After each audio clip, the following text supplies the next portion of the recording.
चला श्लोक म्हणा.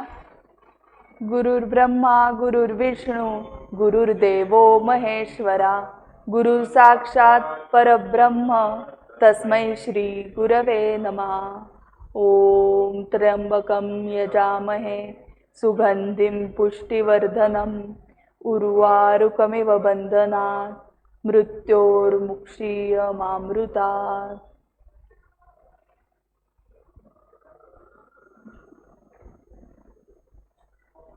ये सो चार्ट से रिवाइज करते हैं हम. Bill of exchange and promissory note. So bill of exchange में कितने पार्टीज होते हैं? एक ड्रॉवर जो बिल ड्रॉ करता है, ओके, जनरली वो सेलर होता है ना.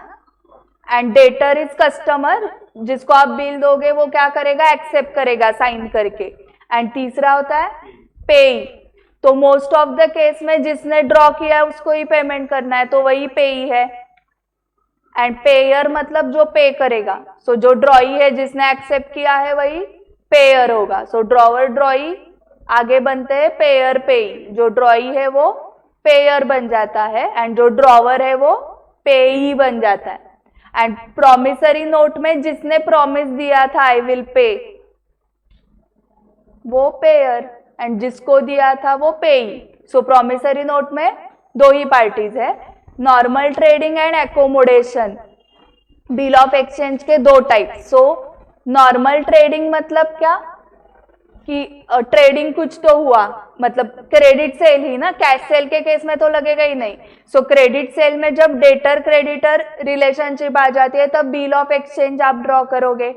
एंड एकोमोडेशन मतलब कुछ भी ट्रांजैक्शन नहीं हुई है बट दोनों पार्टीज को पैसे की जरूरत है, तो एक party bill of exchange draw करेगा, दूसरा एक्सेप्ट करेगा एंड देन ड्रॉवर उसको बैंक में लेके जाएगा, उसका डिस्काउंटिंग करेगा, फिर जो अमाउंट आएगी वो डिस्ट्रीब्यूट कर देंगे दोनों.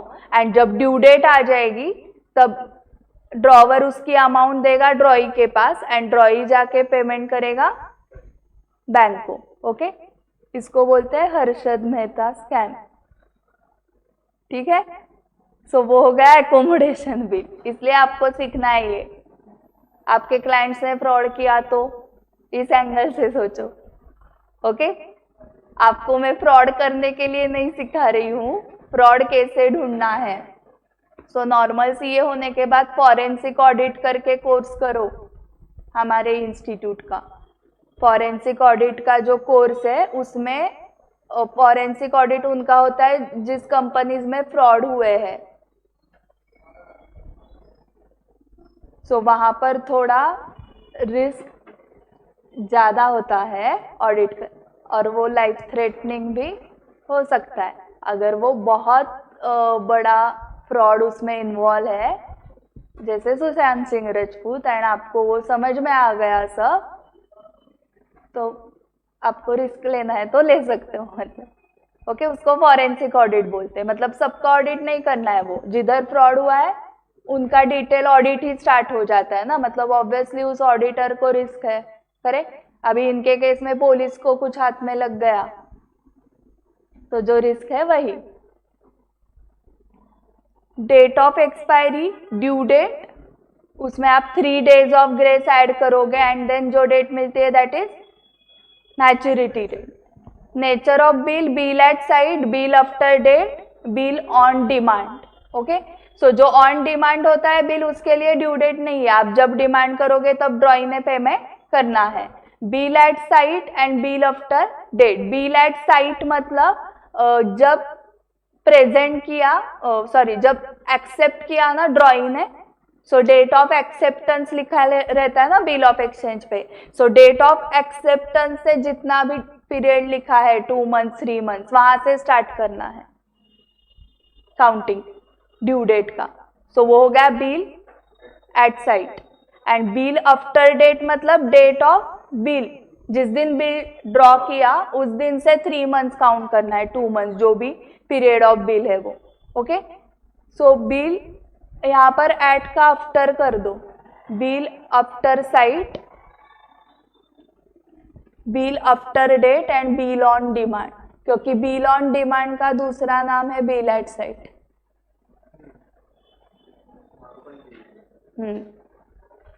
ये देखो यहाँ पर page number 6.7, bill on demand.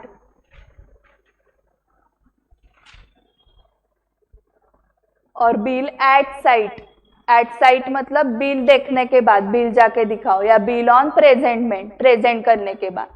तो ये तीनों आदमी एक ही है, मतलब उसके नाम अलग है। एंड वो जो है वो क्या चाहिए, bill after sight, bill after date and bill on demand. तीनों का डिफरेंस समझा। नंबर ऑफ मंथ्स जो काउंट करने हैं आपको, वो बिल ऑन डिमांड के केस में काउंट करने ही नहीं है। आफ्टर डेट के लिए कब काउंट करना है, आफ्टर साइट के लिए कब काउंट करना है, समझा आपको। ये क्यों लगेगा, आपको ड्यू डेट मेंशन करनी है जर्नल एंट्रीज के डेट कॉलम में, तो वो ड्यू डेट आपकी रॉन्ग हो गई तो मार्क्स जा सकते हैं। अदर एस्पेक्ट्स में डिसऑनर ऑफ बिल मतलब पेमेंट नहीं किया। नोटिंग चार्जेस किसको पे करते हैं, नोटरी पब्लिक को, ओके। क्योंकि ड्रॉवर झूठ बोल सकता है कि पेमेंट आ गया, फिर भी बोल रहे नहीं नहीं डिसऑनर किया इसने, बिल पेमेंट ही नहीं दिया है। तो इसने सच में डिसऑनर किया है बिल, इसके लिए क्या करना पड़ेगा, थर्ड पार्टी लगेगी, नोटरी पब्लिक। सो नोटरी पब्लिक जो थर्ड पार्टी है वो ड्रॉई को जाके पूछेगी पेमेंट करने वाले हो क्या, एंड नोटरी पब्लिक के सामने भी ड्रॉई ने बोला नहीं करने वाला हूं मैं पेमेंट, तो प्रूफ है ना। फिर नोटरी पब्लिक वो नोटराइज करके देता है, उसके वो नोटिंग चार्जेस लेता है। सो उसका पेमेंट पहले ड्रॉवर करता है, बट ये किसकी वजह से डिसऑनर हुआ, ड्रॉई की वजह से। सो ड्रॉई से रिकवर करेगा वो, ठीक है। जनरली एडवोकेट्स जो होते हैं वो नोटरी पब्लिक बन जाते हैं, गवर्नमेंट बनाती है उनको notary public. Noting charges, renewal of bill मतलब ड्रॉई आपके पास आ रहा है, पहले का बिल कैंसल कर दो, कैंसल की accounting treatment same like dishonour है, पहले का बिल कैंसल करके नया बिल। इंसॉल्वेंसी मतलब पैसे उड़वले, okay. Liabilities are more than assets of that person, and और एक कंडीशन है, he is not capable to pay the amount, okay. सिर्फ आपके लायबिलिटीज ज्यादा है कंपेयर टू एसेट, इतना क्राइटेरिया से आप इंसॉल्वेंट नहीं होते हो, आप कैपेबल भी नहीं हो। अगर वो बोल रहे हैं हाँ मेरे लायबिलिटीज है ज्यादा बट मैं अरेंज करके देता हूँ ना आपको, सो वो जो अरेंजमेंट अगर उसने की आपका पेमेंट करने के लिए, तो वो इंसॉल्वेंट नहीं है, वो सॉल्वेंट है। हमें क्या करना है, उसके लायबिलिटीज ज्यादा हो, एसेट हमारा पैसा आ रहा है, मतलब हमारा बैड डेट्स नहीं हो रहा है, मतलब आप उसको इंसॉल्वेंट नहीं बोल सकते हो। सो सिर्फ liabilities are more than asset then it is insolvent, वो 11 के टेक्स्ट बुक के लिए ठीक था, सीए के लिए वो आधा अधूरा है, ओके। कैपेसिटी भी नहीं है उसकी पेमेंट, तो ही वो इंसॉल्वेंट है। Retirement of bill, due date के पहले अमाउंट रिसीव होना। सो आपको ड्यू डेट के पहले अमाउंट रिसीव हुई तो उसको रिटायरमेंट बोलते हैं, एंड आपको पूरी अमाउंट मिलेगी बिल की, आपको कुछ डिस्काउंट देना पड़ेगा, हाँ उसको क्या बोलते हैं, rebate. And bills for collection, आप बहुत बिजी लोग हो, आपके पास टाइम नहीं है, तो आप क्या करोगे, बैंक को अपॉइंट करोगे कि सारे बिल्स का कलेक्शन करो, मुझे दो, तुम्हारा कमीशन लो, बात खत्म। बिल ऑफ एक्सचेंज के कैरेक्टरिस्टिक्स दिए हैं, वो आप पढ़ सकते हो। फॉर्मेट ड्रॉ करने को आता है क्या, एग्जाम में नहीं आता है ना। थ्योरी क्वेश्चंस में जाके देखो, डिफरेंस पूछा है क्या bill of exchange and promissory note का,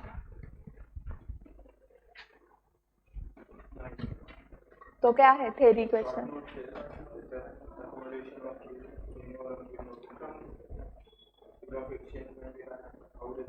एवढे एवढे क्वेश्चन आहेत,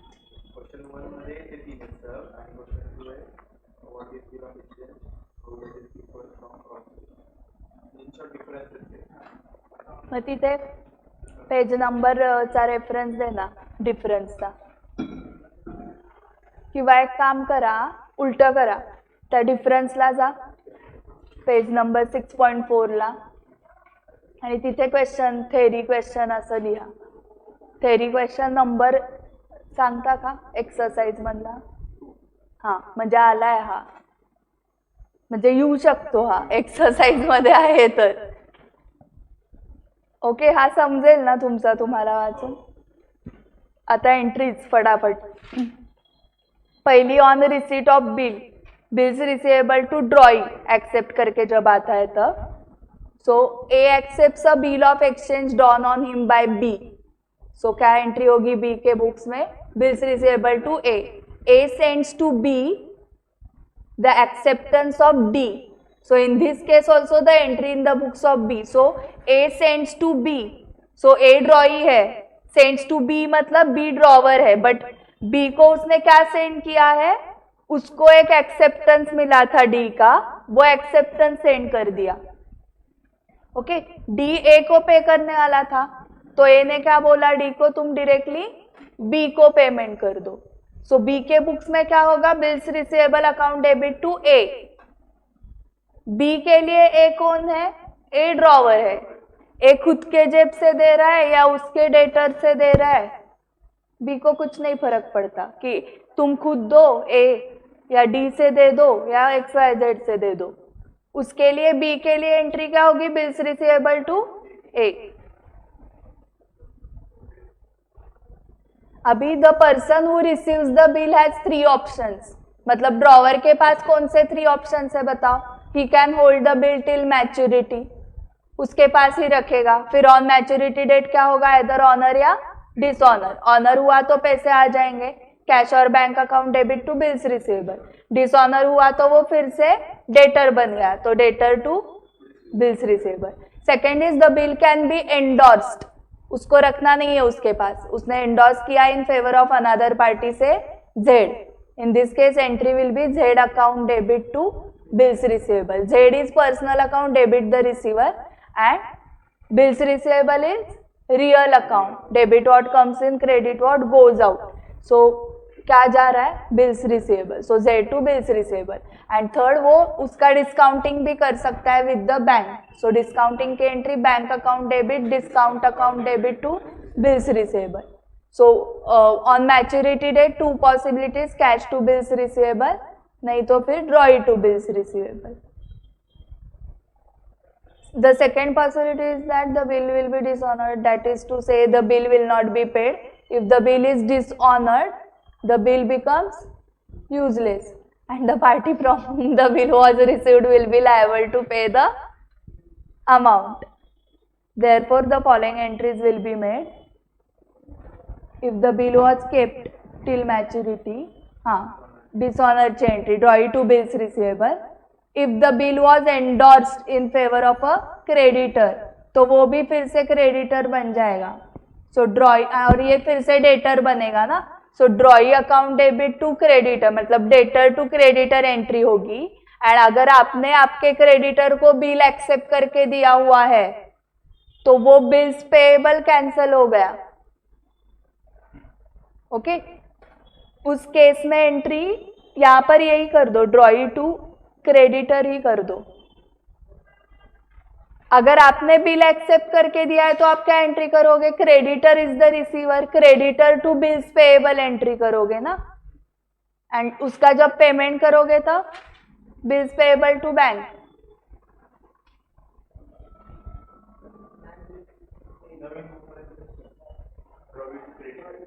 हाँ, ड्रॉई टू क्रेडिटर है ना. हाँ, if the bill was discounted with the bank और डिसऑनर हुआ तो बैंक हमारे पास आने वाली है और हम किन से लेने वाले हैं? ड्रॉई से. So drawee to bank. After sight after date समझा है ना. ये डेट का काउंटिंग किधर से करना है? When the bill is accepted से करना है.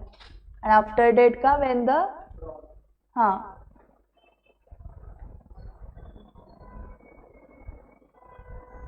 Bill at sight and after site में कंफ्यूजन है क्या किसी को?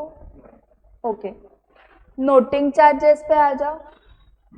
How to calculate due date of bill पता है आपको. When the bill is made payable on specific date, वो स्पेसिफिक डेट ड्यू डेट आ जाएगी. नहीं तो number of months, number of days, तो वो ड्यू डेट आ जाएगी. एंड उस ड्यू डेट में आपको क्या ऐड करना है? 3 days ऑफ ग्रेस. बट वो ऑन डिमांड है तो नहीं करना है days of grace add. And public holiday है तो 1 day before, and emergency holiday, हाँ, नोटिंग चार्जेस नोटरी पब्लिक को आप पे करोगे. Suppose X receive from Y a bill for ₹1000. On maturity the bill is dishonoured and 10 is paid as noting charges. So Y जो drawee है उससे आप receive करोगे 1010. आपका बिल्स रिसीवेबल 2 बिल्स रिसीवेबल. हाँ, अगर नोटिंग चार्जेस नहीं होता तो Y2 बिल्स रिसीवेबल करते ना. अभी नोटिंग चार्जेस पहले आप पे करोगे, इसलिए 2 बैंक 10. ओके, सो Y फिर से डेटर बन गया, बट अभी कितने का डेटर बन गया? वो 1010 का बन गया. आपका जो बिल रिसीवेबल था वो यूजलेस हो गया, सो वो क्रेडिट कर दिया. एंड पहले पेमेंट आपको करना पड़ेगा नोटरी पब्लिक को. ओके, नोटरी पब्लिक बोलेगा वो 1000 ही नहीं दे रहा है. ओके, और आप उससे और 10 मांग रहे हो, तो वो अपना आप दोनों का चालू रहने दो. मेरे 10 रुपये दे दो और मुझे निकलने दो. तो मेरा पेमेंट अभी आप कर लो. आपने अपॉइंट किया था मुझे as a notary public. Okay, so payment तो वो ड्रॉवर से लेगा नोटरी पब्लिक. फिर वो ड्रॉवर देखेगा कि वो रिकवर कैसे करना है. Suppose x had endorse this bill in favour of Z. In that case entry for dishonour Y to Z. So Y आपका डेटर है ही, वो तीनों केस में Y डेटर ही रहने वाला है. पहली केस थी कि वो आपके पास ही है बिल एंड वो डिसऑनर हुआ एंड नोटिंग चार्जेस पे किया. सेकेंड केस में वो आपने एंडोर्स किया एंड डिसऑनर हुआ. तो अभी नोटरी पब्लिक कौन अपॉइंट करेगा? डिसऑनर पहले किसको समझेगा? आपके क्रेडिटर को ना. क्रेडिटर आपको बोलेगा कि आपका ड्रॉई पेमेंट नहीं कर रहा है. सो अपॉइंट किसने किया? आपके क्रेडिटर ने नोटरी पब्लिक को. सो पेमेंट उसने कर दिया. फिर वो आपसे मांगेगा आप ड्रॉई. मस्त मजा कर लिए ना. सो एक्स के बुक्स में एंट्री होगी, वाई से आप लोगे 1010 और आपके क्रेडिटर को दोगे 1010. 10 रुपया जेड ने दिया था नोटरी पब्लिक को, क्योंकि जेड ने अपॉइंट किया था नोटरी पब्लिक. अभी बैंक के पास है तो बैंक अपॉइंट करेगी नोटरी पब्लिक. तो आप लेते रहो आपके ड्रॉई से रिसीवेबल, हमें पे कर दो 1010. ओके, रिन्यूअल ऑफ बिल में पहले का बिल कैंसल करना है. उसकी एंट्री सेम लाइक डिसऑनर. सो डिसऑनर में ये कुछ भी हो सकता है, हाँ, कि बिल आपके पास ही था या एंडोर्स किया था आपने बिल या डिस्काउंटिंग किया था. तो उस हिसाब से वो एंट्री करो कैंसलेशन की एंड देन नए बिल की. रिटायरमेंट में रीबेट. सो जितने मंथ्स पहले रिटायर, फॉर एग्जांपल 3 मंथ्स का बिल है एंड 2 महीने के बाद ही पेमेंट कर दिया आपके ड्रॉई ने आपको, तो वो 1 मंथ का रिबेट कैलकुलेट करना पड़ेगा. ठीक है,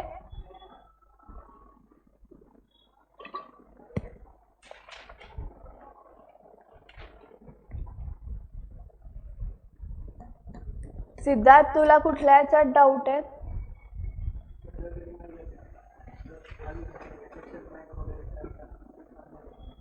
आता नाही आहे. आणि तुझं 9 आणि 10.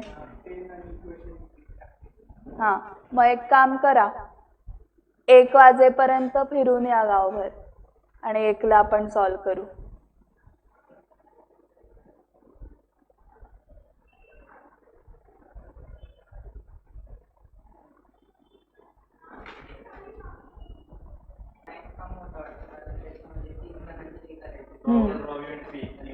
तिघं एक एकदा रोल मध्ये जायचं ना प्रत्येकाच्या. So give the necessary journal entries in the books of Harry and in the books of George. So एकदा हॅरी बनायचं, एकदा जॉर्ज. सो आत्ता कोण आहात तुम्ही? हॅरी. हरी हरी. सो हरी बघा काय म्हणतोय. On 1 July 19 George drew a bill for ₹1,80,000 for 3 months on Harry for mutual accommodation. आपण हॅरी होत, आपल्यावर बिल ड्रॉ केलंय जॉर्जनी. So George is our creditor, we have accepted that bill. So entry George account debit to bills payable 1,80,000. Harry accepted the bill of exchange. George had purchased goods worth rupees 1,81,000 from Jack on same date. इथे आपण picture मध्ये नाही आपला role काही. Okay, या scene मध्ये कोण आहे? George and Jack. George endorsed Harry's acceptance to Jack in full settlement.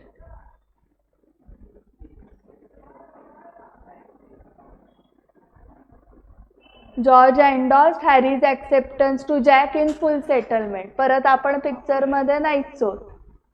On 1st September 19, Jack purchased goods worth rupees 1,90,000 from Harry. So उसने परचेज किया है हमसे, जैक ने, मतलब हमने सेल किया है जैक को. So Jack to sales 1,90,000. Jack endorsed the bill of exchange received from George to Harry. हाँ, हैरी का ही बिल हैरी के पास आ रहा है ना, क्योंकि जैक को वो कहाँ से मिला है? जॉर्ज से. सो जॉर्ज को कहाँ से मिला है? हमसे. हमने जो जॉर्ज को एक्सेप्ट करके दिया था वो जॉर्ज ने जैक को दिया एंड जैक हमें ही दे रहे हैं. Jack endorse the bill of exchange receive from George to Harry and paid 9,000 in full settlement of the amount due to Harry. तो जैक को हमने सेल किया था 1,90,000 का.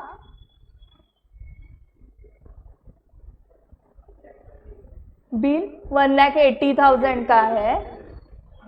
सो हमें रिसीवेबल है ना फ्रॉम जैक.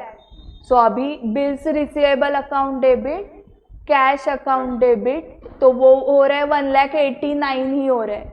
तो 1,000 का discount. So cash account debit, bills receivable account debit, discount account debit to Jack. So Jack का अकाउंट क्लियर हो गया ना. हाँ, और यहाँ पर बैंक अकाउंट लिख दो कैश की जगह. On 1st October 19, Harry purchased goods worth rupees 2 lakh from George. हाँ, purchases to George 2 lakh. Harry paid the amount due to George by check. हमने पेमेंट किया जॉर्ज को, तो George to bank 20,000. Okay, George को 20,000 का ही payment क्यों किया? देखो, जॉर्ज को हमें 1,80,000 का हमने बिल दिया था जॉर्ज को. फिर वो बिल कैंसिल करने की ये एंट्री मार्क करो. हमारा ही बिल हमारे पास आया है ना, सो ये स्टार मार्क करो. ये एक एंट्री आपको करनी पड़ेगी, bills payable to bills receivable वाली.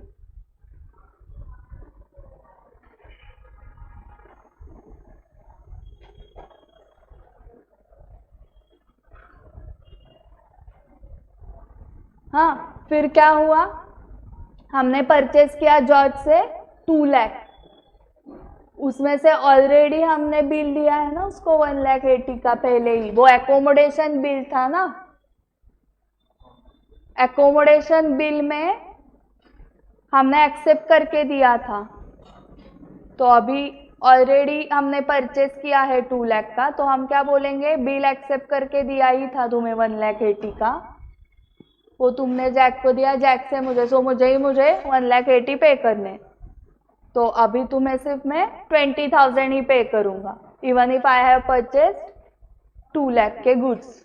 सो George to bank 20,000. Okay, narration एक बार आप पढ़ लोगे घर जाके, उस तरीके से लिखो कुछ तो. हाँ, वहां पर वो लॉ नाही है, लीगल लँग्वेज. त्याचा अर्थ तोच यायला पाहिजे जी एंट्री झाली. एवढं झालं तरी खूप झालं. आता कोण बनताय? George. On 1st July 19, George drew a bill for rupees 1,80,000 for 3 months on Harry for mutual accommodation. हाँ, correct. Bills receivable account debit to Harry. Harry accepted the bill of exchange. George had purchased goods worth rupees 1,81,000 from Jack on the same date. Purchases to Jack. George endorsed Harry's acceptance to Jack in full settlement. Jack to bills receivable. अभी हम George है, हमें एक bill आया था ना accept होके Harry से, वो हमने एंडोर्स किया जैक को, correct. On 1st September 19 Jack purchase goods worth ₹1,90,000 from Harry. आप पिक्चर में नहीं हो. Jack and Harry, Jack endorse the bill of exchange received from George to Harry and paid 9,000 in full settlement of the amount due to Harry. इसमें भी आप picture में नहीं हो. जैक ने एंडोर्स किया आप हैरी को. हाँ. On 1st October 19 Harry purchase goods worth ₹2 lakh from George. अभी आप जॉर्ज हो, हैरी ने परचेज किया है तो आपने सेल किया है. Harry to sales. Harry paid the amount due to George by cheque. So cheque से कितना आया? 20,000 ही आया ना. बैंक टू हैरी 20,000, क्योंकि पहले हैरी से आपने बिल लिया था ना 1,80,000 का, एंड वही बिल आपने दिया था जैक को. जैक ने हैरी को ही दिया. एंड अभी 2 लाख के सेल आपने किए तो हैरी क्या बोलेगा? अभी मैं 20,000 ही दूंगा. एंड चेक है इसलिए बैंक अकाउंट. ये हो गया 9.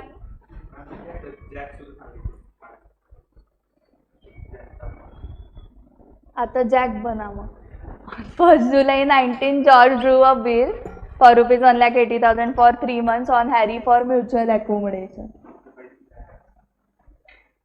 Harry accepted the bill of exchange. George had purchased goods worth ₹1,81,000 from Jack on the same date.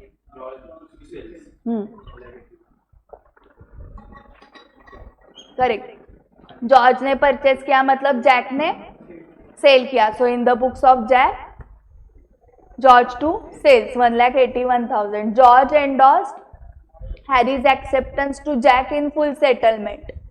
सो हम जैक है, हमें कितना रिसीव हुआ? 1,80,000 का बिल रिसीव हुआ. हमने सेल 1,81,000 का किया है तो 1,000 discount. So bills receivable account debit, discount account debit to George. मस्त आहे. पेमेंट पण हा करणार आणि गुड्स पण देणार. छान आहे की नाही? तुळशी बागेत घेशील का ह्याला? लॉस करेल. हे घे, क्लिपा पण घे आणि पैसे पण तूच घे. Okay. So George endorsed Harry's acceptance to Jack in full settlement. So हम जॉर्ज है, हमने हैरी का एक्सेप्टेंस सेंड किया है to Jack. So bills receivable account debit, discount account debit to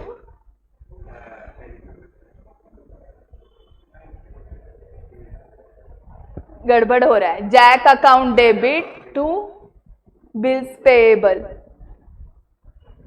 George ने परचेज किया ना, अभी सॉरी अभी जैक है ना हम.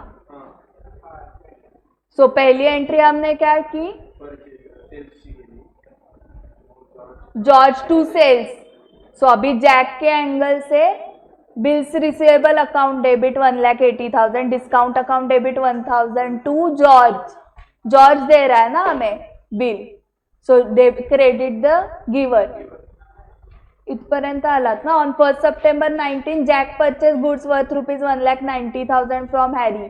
सो purchases to Harry 1,90,000. Jack endorse the bill of exchange received from George to Harry and paid 9,000 in full settlement of the amount due to Harry.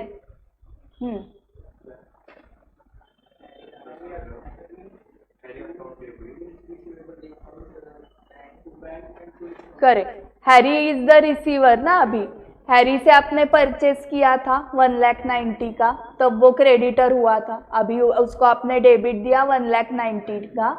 To bills receivable वो कितने का मिला था आपको? 1,80,000 का.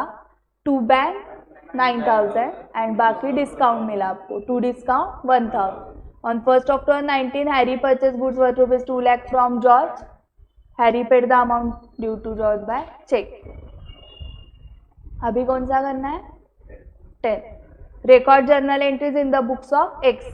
For the mutual accommodation of X and Y on 1st April 19, X drew a 4 months bill on Y for 4,000. Y returned the bill after acceptance of the same date, on the same date.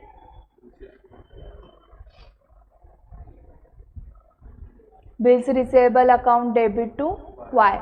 X discounts the bill from his bankers at 6% per annum.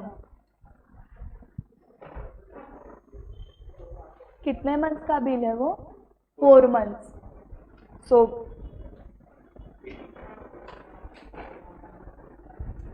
4,000 into 4/12 into 6% ना.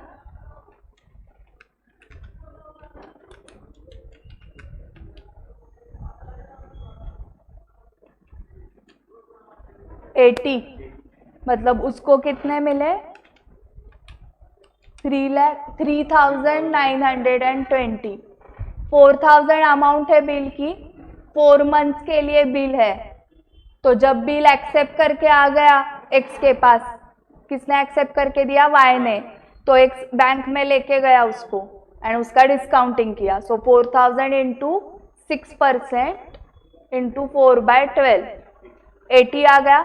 So bank आपको कितना देने वाली है? 3,920. So bank account debit 3,920, discount account debit 80, to bills receivable गया ना bank के पास 4,000 का. ओके, यहां तक हो गया. And remit 50% of the proceeds to Y. So आपको 3,920 आए थे, उसका 50% दो वाई को, डिवाइडेड बाय 2, 1960. एंड पूरा डिस्काउंट आप क्यों बेयर करोगे? वो भी पास ऑन करो 40. Okay, so Y is the receiver. Y account debit 2,000 to bank 1960 to discount 40. ठीक है, ये आपने रेमिट कर दिया वाई को. ठीक है. On due date X is unable to send the amount due and therefore. So यहाँ पर क्या हो गया? एक्चुअली एक्स ने डिस्काउंटिंग किया था. So on due date bank Y के पास जाएगी. सो वाई कैसे 4,000 दे पाएगा? क्योंकि वाई को तो 2,000 ही आए थे, 50% ही आए थे ना, और बाकी के 2,000 एक्स के पास थे. तो on due date X is unable to send the amount. तो अभी प्रॉब्लम क्या हो गया? वाई को खुद के जेब से 4,000 मतलब 2,000 खुद का, बट एक्स नहीं पे कर रहा है तो उसका भी 2,000 बैंक को पे करना पड़ रहा है. सो अभी वो बैंक को पे कर रहा है तो वो एंट्री उसके बुक्स में होगी. ओके, वो एंट्री करेगा बिल्स पेएबल टू बैंक. हमारे एक्स के बुक्स में एंट्री कुछ नहीं होगी. ओके, गंदा फॅन लाव ना तिकडचा सेकंड नंबरचा. सो पेमेंट की एंट्री हमारे बुक्स में कुछ नहीं होगी क्योंकि पेमेंट वाई कर रहा है किसको? बैंक को. तो बट वाई ने क्या किया? अभी Y draws a bill for 7,000 which is duly accepted by X. तो अभी हम ड्रॉ ही हो गए ना, एक्सेप्टेड बाय एक्स मतलब. सो अभी एंट्री होगी Y account debit to bills payable. हमने एक्सेप्ट करके दिया, अमाउंट इज 7,000. अभी वाई ने डिस्काउंटिंग किया उसका. पहले हम गए थे, हम एक्स थे, हम 4,000 का बिल लेके गए थे. ओके, तो अभी वाई ने क्या किया? अभी वाई ने 4,000 पे कर दिया ऑन ड्यू डेट बैंक को, बट उसी टाइम उसने आपके ऊपर भी बिल निकाला 7,000 का, वो आपने एक्सेप्ट करके दिया उसको. अभी वो जा रहा है बैंक में. Y discount the bill for 6,600. So 7,000 का बिल दिया बैंक को एंड बैंक ने कितना दिया वाई को? 6,600 मतलब 400 का डिस्काउंट लिया बैंक ने. अभी वाई ने डिस्काउंट किया विद द बैंक, तो हमारे बुक्स में एंट्री कुछ नहीं आएगी. बट जब वाई हमें पैसे दे रहा है तो वाई कितना दे रहा है आपको? 1,300 ही दे रहा है. तो वो प्रपोर्शन में करो कि अगर 6,600 टोटल अमाउंट आई आपको बैंक से, तो आपको वाई देती है 1,300, तो 400 का प्रोपोर्शनेट डिस्काउंट भी आपको ये किया है, उसने डाला है इधर. सो ये कैसे कैलकुलेट करना है, रुको मैं बताती हूँ आपको कि यहाँ पर 6,600 पैसे मिले y को, उसका हाफ करो, हाफ 50 पर 3,300। ओके, अभी y होशियार है, y ने क्या किया, जो 2,000 x ने नहीं दिया था तो वो 3,300 से 2,000 माइनस करके उसको कितना दिया, तो उसका हो गया रिकवरी। आता ते 1300चं बघ तू, क्योंकि अभी बैंक किसके पास जाएगी, एक्स के पास। मेरे पैसे आ गए। Okay, Y is friend of Harshad Mehta. Okay, अभी एक्स की क्या गड़बड़ होगी, एक्स को बैंक को कितना पे करना पड़ेगा, 7,000, एंड इसकी रिकवरी तो हो गई 2,000 की। ओके, सो आपको पैसे कितने मिले, 1,300 फ्रॉम वाई, बट एक्चुअली 1,300 क्यों मिले, क्योंकि हमने उसको 2,000 का पेमेंट नहीं किया था। सो एक्चुअली जो उनके बीच में डिस्ट्रीब्यूशन है वो 50% का है। सो आपका जो पूरा डिस्काउंट आया ना 400 का, उसमें से आपको कितना बेयर करना है, 200। सो bank account debit 1,300, discount account debit 200, 2y 1,500। आगे क्या हुआ, before the bill is due for payment x becomes insolvent. Okay, so x के बुक्स में एंट्री चल रही है, हम इंसॉल्वेंट हो गए, तो अभी क्या होगा, एंड लेटर 25 पैसे in a rupee receive from his state. Okay, so हमारा जो बिल था, जो हमने एक्सेप्ट करके दिया था 7,000 का, वो फिर से डेबिट हो जाएगा, एंड क्रेडिट, वो क्रेडिटर बन जाएगा ना Y. So bills payable to Y, ये एंट्री 7,000 की, एंड वो क्या बोल रहा है, 25 पैसे इन अ रूपी, मतलब 25% आपने पे किया वाई को।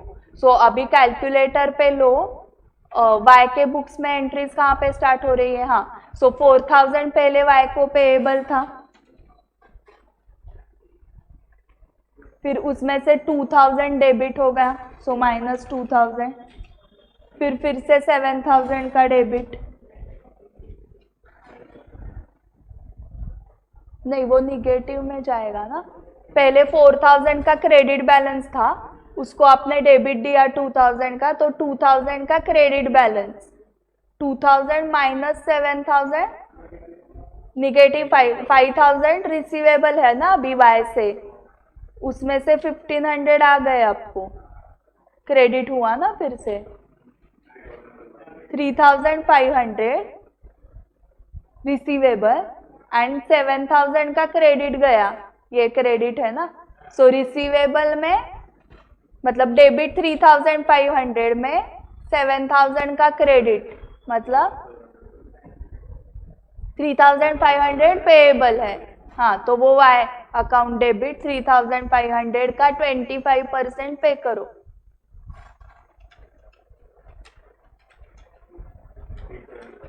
पे करना है, एंड बाकी का डेफिशिएंसी अकाउंट, वाई उसके बुक्स में बैड डेट्स अकाउंट लिखेगा, क्योंकि वाई के लिए हम डेटर है, तो डेटर से पैसे नहीं आए तो बैड डेट्स, एंड हमारे लिए वाई क्रेडिटर है, सो हमने पेमेंट नहीं किया तो डेफिशिएंसी अकाउंट। ओके, सो ऐसे थोड़ा गड़बड़ हो रहा है तो क्या करने का, पहले सब वाई का क्रेडिट साइड का टोटल लो, 4,000 जहाँ जहाँ पर क्रेडिट हुआ है, फिर 1,500 एंड 7,000, 12,500 का क्रेडिट आया ना वाई को, अभी सारे डेबिट माइनस करते जाओ, 2,000 का डेबिट, 7,000 का डेबिट, मतलब माइनस 9,000,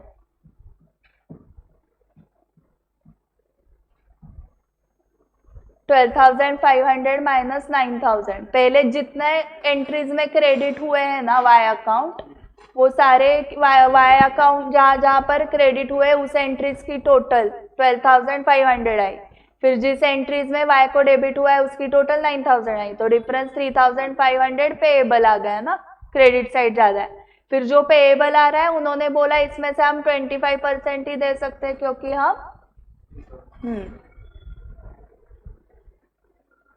समझ में आ गया?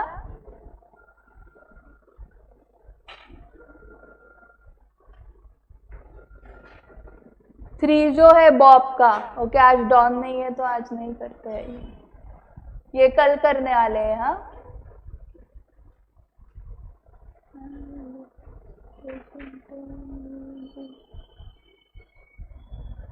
वाव, इलस्ट्रेशन 10 न्यू बुक मध्ये नाहीच आहे.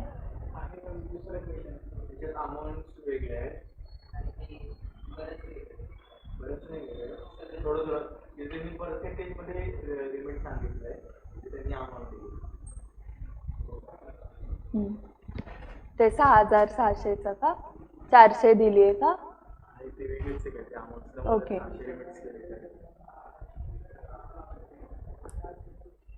हम्म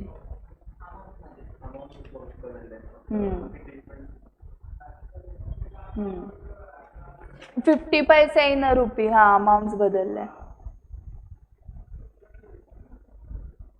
आता इथे ना हे 9,600 जे दिले ना त्याला, दॅट इज 1/3.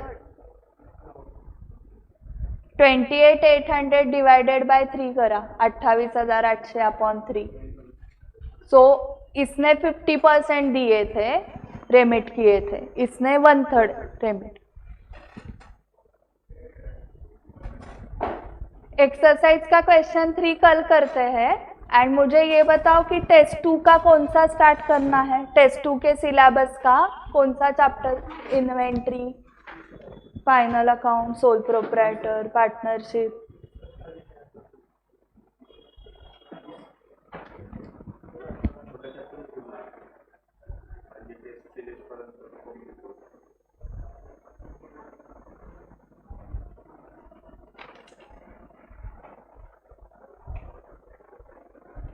इन्व्हेंटरी वगैरे आहे का बघ रे. चॅनलवर जा, चॅनलवर.